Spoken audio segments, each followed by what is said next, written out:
But here's three things that keeps Africa enslaved to the Chinese and the white man by virtue of their politicians. Number one, we have been distracted in America, the Caribbean, Africa, all over the world. It's a Pan-African problem. We have been distracted from development with democracy.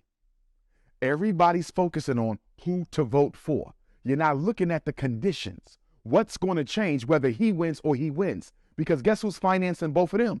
The same people stealing your oil. Who's financing both of them? The same people stealing your gold. Who's financing both of them? The same people stealing your coltan. You follow me? So democracy is a joke they play on black people to make you think you can have radical transformation without revolution. The reason the white man pushes democracy globally so hard is if there's ever a breakdown in the black man's confidence in democracy, the only alternative is revolution.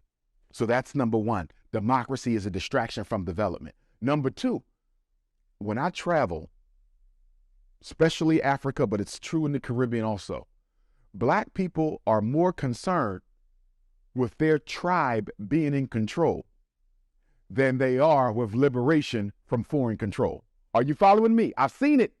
So when the elections is coming up, it's not about freeing us from white supremacy or Chinese imperialism. It's about, are my people going to be the president? Is somebody from my tribe going to be the prime minister? And because they're more concerned about tribal imperialism than African independence, this democratic scheme that they run on black people continues because we're so petty and so small in our thinking. I just want to make sure his people don't get the presidency. I'm not even looking at the bigger picture. The white man knows this. The Chinese know this. So they come in, exploit, finance both sides, so no matter who wins, they get all the resources. And then the third issue is most African leaders and Caribbean are foreign educated. They go to Britain for their education. They go to France for their education. They go to Belgium. They come to America for their education. And what did Dr. Carter G. Woodson say in Miseducation of the Negro? The college-educated Negro is seldom of any use to his race because the education he gets is an education that takes him away from identification with his people. So most of our African and Caribbean and American leaders are Negropean.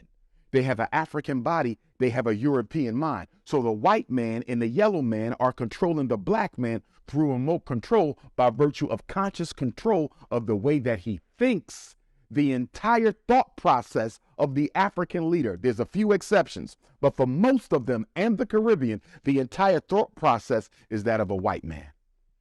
How can we get free?